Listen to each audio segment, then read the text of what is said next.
Genshin Impact is Hoyoverse's most successful game to date, and it recently turned 5 years old. And whenever a live service game reaches that point, the same question always comes up. Is it still worth playing or has it already peaked? Because let's be honest, a game that's been around for this long is bound to have its struggles, and Genshin is no exception. Over the last couple of years, the game has seen a decline in revenue and new player installations, and a lot of its core systems are starting to show their age. The resin system feels outdated compared to newer competitors, the wishing system is far less generous, and other gacha games actively tempt players away by offering more rewards and better quality of life right out of the gate. On top of that, community discourse around the game can often feel overwhelmingly negative, especially when a new character is announced. And yet, despite all of this, Genshin Impact still has one of the most loyal fanbases in the entire genre. There's something about this game that keeps people coming back, myself included. So the real question isn't just whether Genshin has problems, it's why it still works anyway and whether that makes it worth playing in 2026 and beyond. Genshin Impact has a pretty bad habit of making you feel something for its world and its characters, especially if you've got at least one emotional cell in your body. And honestly, that might be its biggest secret. The personal bond you can develop with this game is genuinely unlike anything else in its space. The characters you meet aren't just tools for combat or progression, they're companions you travel with. And if you take the time to learn about them, their stories can leave a lasting impact regardless of whether they're deeply tragic or seemingly mundane. That emotional storytelling combined with Genshin's art style and soundtrack gives real weight to everything that unfolds. And that naturally leads into the next point. Teyvat itself is an incredibly immersive experience, and if you're anything like me, someone who's a sucker for melancholic piano tracks or sweeping orchestral music, Genshin has that in spades. Sometimes just wandering through the open world can feel almost therapeutic, and honestly now might be the best time to experience it with 7 full regions waiting to be explored, each with the potential to become someone's favorite.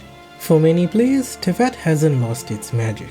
If anything, it's reinvented itself time and time again. Whether you're a hardcore completionist or someone who just wants to experience a digital world that can genuinely rival the real one, there's something here for everyone.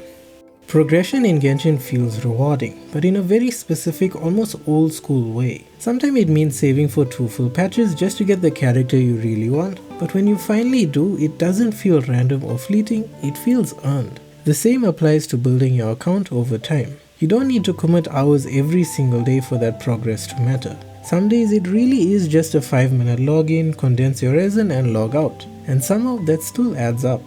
If you're someone who enjoys small, measured incremental improvement, watching things slowly come together over weeks or months, Genshin does that exceptionally well.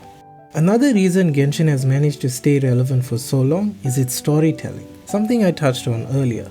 Now, to be clear, it's not perfect. There are pacing issues, some underwhelming climaxes, and the occasional controversial story decision. That criticism is completely fair. But when Hoyoverse gets it right, the game has a real ability to make you feel the weight of the story as it unfolds. There are emotional character arcs, long teased lore reveals that veteran players have waited years for, and even lighter, sillier moments that give the world its charm. Taken together, those moments capture what Genshin is at its core. Something that's better experienced firsthand rather than simply explained. So, is Genshin Impact actually worth playing? For first-time players, my answer is pretty simple. Why not give it a try? And for anyone thinking about returning after some time away, I'd say the same thing. Give it a few days and see how things feel again. Genshin is perfect for people who want a meaningful story-driven experience. Just keep in mind that it does ask for a fair time investment at the start. But once you find your rhythm, it becomes surprisingly manageable, and that's something I've personally experienced over time. And speaking from my own experience, I think it helps to put things into perspective. I've played Genshin Impact daily since October of 2024. That's well over 400 days at this point. But the biggest impact the game has had on me isn't just in-game, it's what it's done for my journey with YouTube. Genshin gave me an excuse to share something I genuinely care about with people who feel the same way. It's pushed me to be creative again in ways I honestly haven't felt since I was a kid.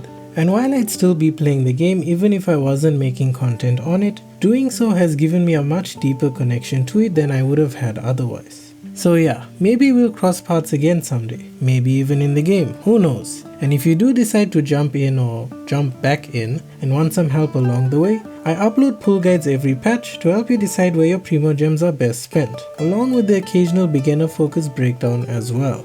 Thanks for watching and bye bye.